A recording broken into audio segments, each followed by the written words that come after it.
honorable, je n'ai pas la logistique nécessaire pour pouvoir intervenir. Et réellement, vous allez voir, on tue les gens. Donc aujourd'hui, on ne peut pas savoir combien de gens ont été tués, combien ont été emportés et combien ont fait de déplacements. Parce que souvent, l'armée vient après, souvent après une semaine, juste pour faire à retrouver les corps en décomposition. La ville de Béni aujourd'hui, on ne sait pas quitter la ville de Béni parce que la route qui ouvre Béni à l'Ouganda, la route de Kassini, comme on dit, mais là où on est en train de brûler les véhicules, de tuer les gens, c'est à moins de 50 mètres de position de notre armée. Pourquoi l'armée n'intervient pas? Et cela se fait aujourd'hui, demain, après-demain, et puis ainsi de suite. La même chose se fait, disons, là où il y a des positions de la MONUSCO. Et vous comprenez donc la raison pour laquelle, ça fait maintenant presque 10 jours, il y a comme une révolte de la population et il y a des manifestations de la population, malheureusement, qui sont réprimées de manière disproportionnée par l'armée et puis la police. Là aussi, aucune intervention. Donc, on a affaire finalement à une population abandonnée en elle-même. N'ont plus d'espoir.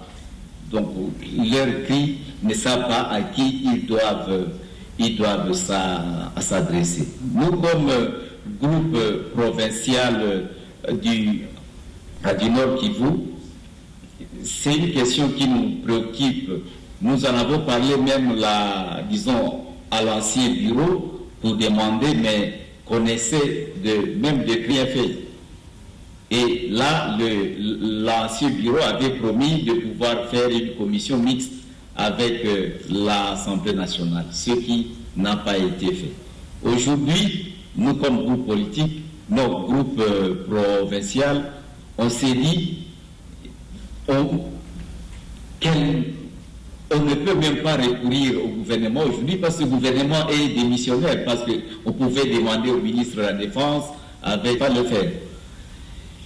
Donc, si nous sommes intervenus, c'était juste pour essayer de donner l'information donc aux collègues pour dire que la situation qui se passe à Béni est catastrophique. Il y a une population qui est abandonnée, on est en train d'exterminer nos compatriotes. Et cela se fait pas seulement à Béni, j'ai vu se passer.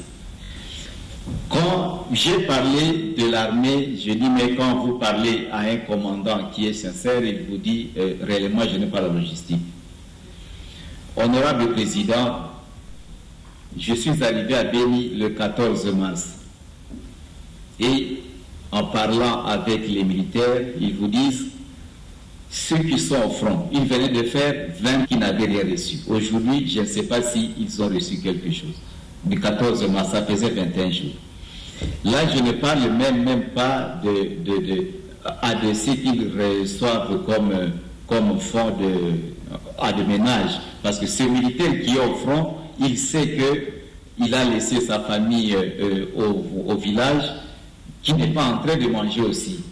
Pour que sa famille mange, sa femme est obligée, je dois dire le mot, même si c'est immoral, de se prostituer. Il tue sa femme, tue ses enfants, il se tue lui-même. Donc, ce sont des situations qu'on essaie de vivre. L'armée est abandonnée à elle-même, la population est abandonnée à elle-même aussi. Et ça crée une situation de confrontation avec la population. Il y a une nécessité que réellement, disons, le gouvernement intervienne pour pouvoir mettre le ministre concerné. À ce moment-là, disons, nous allons revenir au micro pour qu'il vienne, disons, nous expliquer à la situation et puis donner une solution. Mais malheureusement, à ce moment-là, disons, on sera exterminé. Merci, chers collègues. Comme vous-même, vous l'avez dit, aussitôt que le gouvernement sera en place, le nouveau gouvernement, vous reviendrez sur la question. Mais j'ai vu le président de la Commission Défense, Sécurité et Frontières lever la main. le collègue Pama Baramoto. Je vais lui accorder la parole. Président, honorable membre du bureau, honorable sénateur et chers collègues, les appels militaires, les appels opérationnels ne se traitent pas de cette manière. Vous avez des caméramans, des personnes qui ne sont pas concernées, et vous êtes en train de dénigrer les forces armées, dénigrer son commandant suprême, dénigrer la nation. Ça, je ne suis pas d'accord, je ne serai jamais d'accord avec vous. Ça se traite à huis clos. Pas plus tard que hier soir, 17h, il y a de cela une semaine, j'ai fait venir des officiers à partir du Nord Kivu et de l'Ituri, qui sont venus par moi-même. Je n'ai même pas demandé l'avis du président du Sénat, je n'ai demandé aucune contribution. Ils sont venus, ils m'ont fait les rapports de la situation sur le terrain. Je crois que l'autorité de décision est au courant de ce qui se passe. Alors, vous ne pouvez pas vous mettre à raconter ce qui se passe sur le terrain devant tout le monde, parce que moi je ne suis pas d'accord. Ça ne sait que d'autres vous parlez. Nous, il a demandé la parole par motion. Mais pas de pouvoir extraordinaire qui vous donne de vous entrer en contact avec des généraux. Mais nous ne sommes pas. Une question est déjà mise concernée par cette situation. Il s'est fait juste et les doléances qu'ils ont connaissance. C'est pour cette raison que je disais que le gouvernement qui vient, qui va être investi bientôt, eh bien, nous allons demander à notre collègue de formuler, conformément à notre chapitre relatif au contrôle parlementaire, soit une question d'actualité, soit une question orale, soit tout autre instrument qui pourrait nous permettre justement, nous aussi sénateurs, de nous impliquer à fond à la recherche d'une solution durable quant à cette situation qui n'a que trop duré. Sur ce donc, nous demandons à notre collègue Mukinti de se préparer aussitôt que le nouveau gouvernement sera investi pour que nous puissions inviter ici le chef du gouvernement accompagné de toutes les personnes concernées pour la sécurité à l'est du pays, de manière à ce qu'ensemble nous puissions prendre les décisions idoines. Je suis tout à fait d'accord avec le collègue Pama Baramoto que bon, les ennemis suivent, c'est vrai, ce ne serait pas la bonne procédure, mais malheureusement il n'y a plus de secret, il n'y en a plus.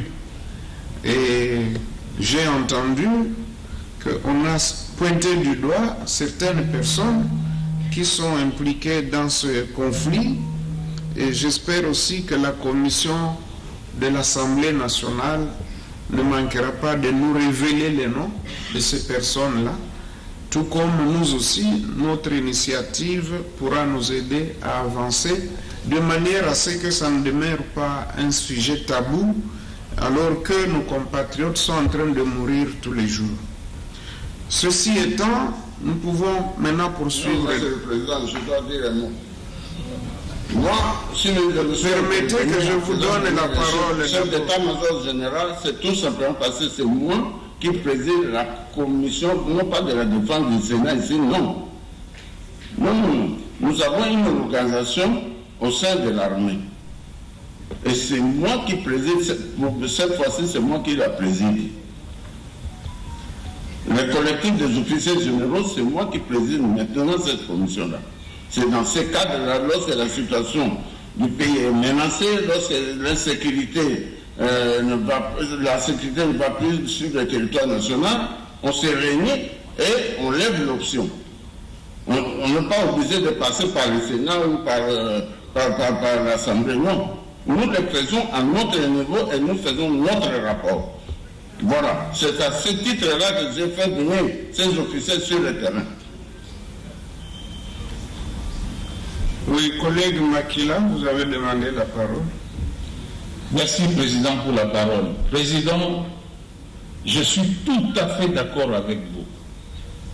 Alors, tout à fait d'accord avec ce que vous venez de dire. Et je soutiens la motion d'information de notre collègue. Président, ici, c'est une assemblée. On ne peut pas nous museler au nom de quoi que ce soit. Nous sommes représentants du peuple. Nous sommes représentants du peuple. Nous allons sortir au grand jour tous les maux qui rongent notre pays. Et c'est notre travail. On doit revoir l'article 100 de notre Constitution. C'est ça notre travail. Notre job description.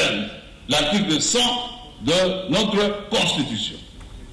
Donc, je suis tout à fait d'accord. Je prends la parole pour vous appuyer et dire, nous ne pouvons pas rester insensibles par rapport à ce qui se passe à l'est de notre pays. Ce sont des Congolais comme nous. Au même moment, ce qui s'est passé dans le Kasaï, nous ne pouvons pas rester insensibles. Donc, je suis désolé que mon grand frère m'excuse. Je n'ai pas pris la parole pour le contredire, mais comme parlementaire, on ne peut pas museler une chambre. Je vous remercie. Merci beaucoup, d'autant plus qu'ici nous sommes au Sénat. Nous ne sommes pas dans une organisation de l'armée, nous sommes ici au Sénat et notre mission est connue, notre rôle est connu et donc nous demanderons à notre collègue, le président de la Commission Défense, Sécurité et Frontières, ainsi que les autres membres qui sont dans la salle, de savoir qu'ils ne sont pas au-dessus du bureau et encore moins de la plénière du Sénat. Les initiatives doivent être portées à notre connaissance. C'est clair et je crois qu'on ne peut pas y revenir. Nous continuons notre ordre du jour. Merci, chers collègues, pour toutes vos contributions et vos réflexions sur cette question épineuse. Nous allons terminer avec le collègue Tibassima et puis nous poursuivons notre ordre du jour. Vous avez la parole, collègue Tibassima. Honorable Président, je vous remercie pour la parole. Comme nous sommes sur le chapitre d'intervention relative à la sécurité, je voudrais, Honorable Président, comme je l'ai sollicité le samedi passé, que vous m'accordiez exceptionnellement la parole pour présenter une motion d'information à notre Chambre. Ou si ce n'est pas possible que cela soit considéré comme une motion d'information, vous pourriez m'autoriser à m'adresser à notre Chambre conformément à l'article 100 de notre règlement de l'intérieur, parce que moi-même je viens avec deux autres collègues de l'intérieur, et la situation présentement est très grave en Ituri.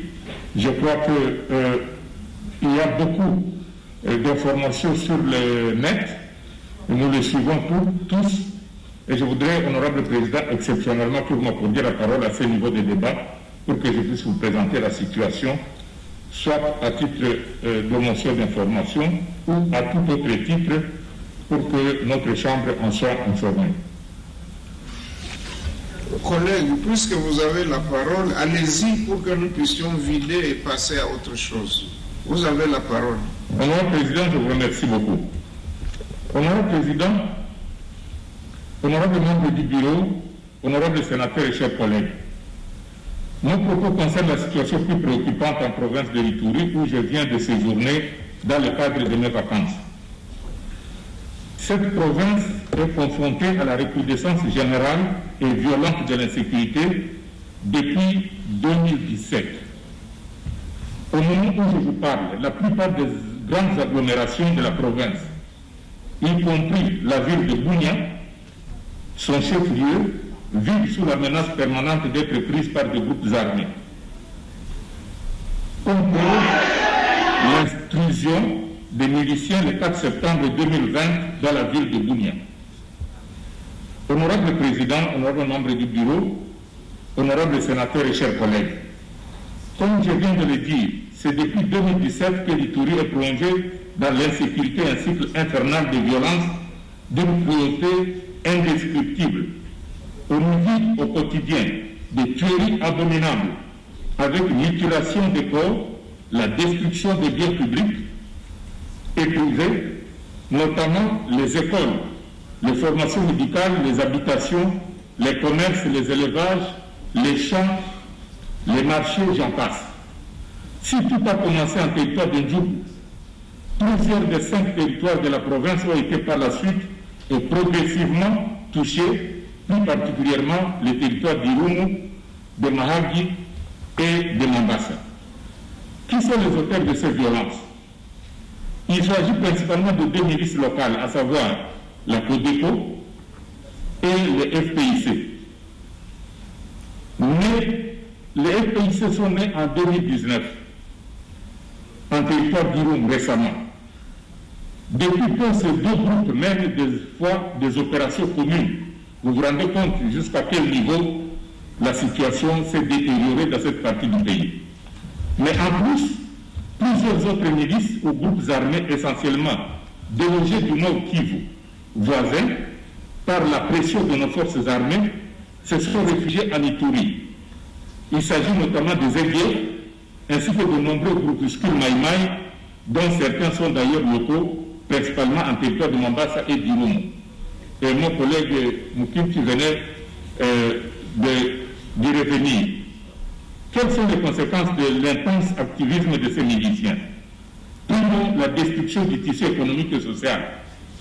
En l'occurrence, les habitations, les activités génératrices de revenus, les écoles, bref, tous les tissus économiques et sociaux de cette province, comme cela se fait au Nord Kivu, particulièrement vers Beni-Butembo, est détruit. Secondo, une très grave crise humanitaire. Honorable Président, actuellement, il y a plus de 1 800 000 déplacés internes qui sont répartis sur une soixantaine de sites de déplacés. Tertio, l'asphyxie économique de la province. En effet, les principales voies de communication, dont la RN27 qui relie le Kenya, l'Ouganda à notre pays, passant par Gori, Amhagi, Ndjougou, les territoires de Ndjougou pour sortir sur la ville de Bunia. Et les routes provinciales, comme celles des dessertes agricoles, sont quasiment fréquentables, ne sont plus fréquentables du fait de l'insécurité. Les espaces d'activité économique de cette région à vocation agro-pastorale, à savoir les champs et les pâturages, sont inaccessibles. Vous vous rendez compte, honorable Président, aujourd'hui les gens ne peuvent plus aller aux champs. Ils y sont tués, principalement dans les territoires d'Irumu et de Ndjougou.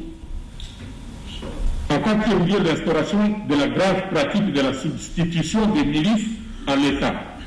Honorable Président, ces milices ont instauré des péages sur des axes routiers et n'hésitent pas à effectuer des contrôles d'identité au détriment des groupes ethniques estimés hostiles pour eux, voire s'assurer la police dans certaines localités. En plus, les milices s'adonnent à l'exploitation des ressources naturelles comme l'eau. C'est particulièrement dans les territoires d'Ndjougou et d'Irumu. La menace permanente de contrôle par ces milices des grandes agglomérations de la province. J'ai évoqué tout à l'heure le cas de Bunia en septembre. J'ajouterai aussi le cas de Mungwalu, à 85 km de Bunia, une commune rurale connue pour abriter un des sites d'exploitation de la société minière de Kinomoto. Notez du reste, honorable Président, que depuis plusieurs mois déjà, les chefs-lieux de 2 territoires d'Ndjougou et d'Irumu ont été complètement mis à sac par la CODECO pour l'un et les PIC pour l'autre. Ils sont vidés de leur population. Mon intervention, honorable Président, de ce jour constitue un cri d'alarme au travers duquel je souhaite vivement que les dispositions urgentes et vigoureuses soient prises afin de prévenir le pire. Je profite pour relever que nos forces armées sont capables de réaliser du bon travail quand les conditions sont réunies et je le félicite. Je loue cette bravoure qui s'opère malheureusement au prix de certaines pertes en vie humaine au sein des rangs de nos forces armées. Et je voudrais ici que nous ayons une pensée pieuse à la fois aux populations civiles qui sont décimées tous les jours, ainsi que les pertes que nous connaissons dans les rangs de nos forces de défense et de sécurité. En effet, durant ces derniers mois, par 5 fois au moins, l'unité commando déployée à Ituri a réussi à repousser les assaillants tant de la CODECO que de EPIC qui avaient lancé des offensives dans des localités situées à quelques kilomètres autour de la ville. Pour ceux qui connaissent cette contrée, il s'agit notamment des attaques à Ézéchiel, situé à 12 km seulement de Bunia, sur le mont Bleu, Lengabo, à 3 km de la ville de Bunia. C'était à l'entrée de la ville de Bunia. Tout à moins de 10 km, comme je le disais. À Iga Barrière, à 25 km, Lota, respectivement à 15 et 18 km de Bunia. Lota, faut-il le rappeler, est sous le feu des miliciens au dépôt depuis vendredi dernier et nos voyants militaires y ont perdu des hommes. Honorable Président, honorable membre du bureau, honorable sénateur et chers collègues, que faire concrètement? Ce n'est qu'une proposition, honorable Président, parce que c'est à nous tous de voir ce qui peut être fait. Évidemment, peut-être que nous, de cette contrée, nous parlons sous l'émotion, nous nous adressons à notre Chambre pour que des propositions idoines soient trouvées. Nous proposons notamment la réactivation de la mission d'information projetée il y a quelques mois par l'ancien bureau.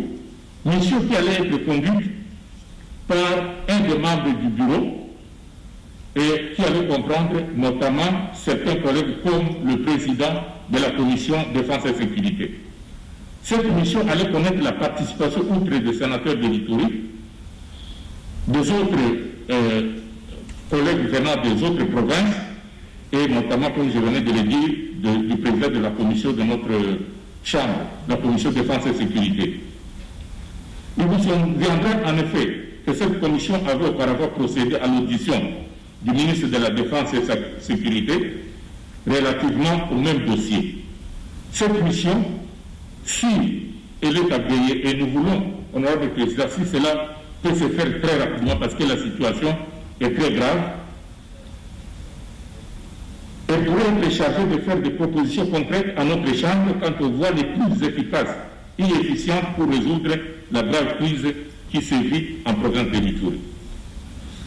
Honorable Président, honorable membre du bureau, pour terminer, j'ai tenu à partager cette information alarmante sur la situation qui prévaut en ce moment en Ituri et qui perdure depuis 2017, soit depuis 4 ans.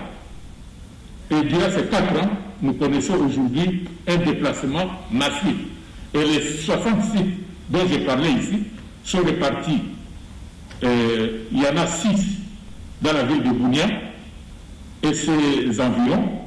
Il y en a plusieurs en Djougou et même en territoire de Mahagi où on a accueilli beaucoup de déplacés. Sans parler de ceux qui sont allés à l'extérieur du pays, qui semble-t-il serait estimé à plus de 300 000. Je sais néanmoins que l'Ituri n'est pas la seule entité de notre pays à être confrontée à l'épineuse problématique d'une insécurité chronique. Que mes estimés collègues des autres provinces concernées, tant de l'ex-province orientale que du Grand Kivu, trouvent ici l'expression de ma solidarité et compassion devant les drames du même genre qui s'y déroulent également, qui s'y vivent. Honorable Président, au moment où nous parlons, il y a des localités qui sont entourées par des miliciens, qui sont détruites par des miliciens, particulièrement en territoire de Djougou et du Roumou. Une action urgente s'avère nécessaire. Honorable Président, honorable membre du bureau, honorable sénateur et chers collègues, je vous remercie infiniment pour m'accorder la parole et chers collègues de m'avoir écouté. Je vous remercie. Merci, chers collègues. Comme nous l'avons dit, cette question, comme celle soulevée par notre collègue Mukinti, feront l'objet de procédures conformément au titre 5 relatif au contrôle parlementaire, aussitôt que le gouvernement sera investi. Le plus rapidement possible, nous allons nous pencher sur cette situation, mais déjà, il faut savoir que ceux qui vont conduire ces missions ne doivent pas être des originaires. On peut prendre un ou deux originaires pour la maîtrise du terrain, la communication, mais cette fois-ci, nous voulons des solutions durables parce qu'on ne sait pas à quel niveau peuvent se situer les complicités. Ça a été dit et nous le lisons dans les médias. Et donc, nous devons faire de sorte que cette fois-ci, ceux qui vont conduire ces missions-là ne soient pas des originaires ni du Nord Kivu, ni du Sud Kivu, ni de l'Ituri, ni du Kasaï et du Kasaï central.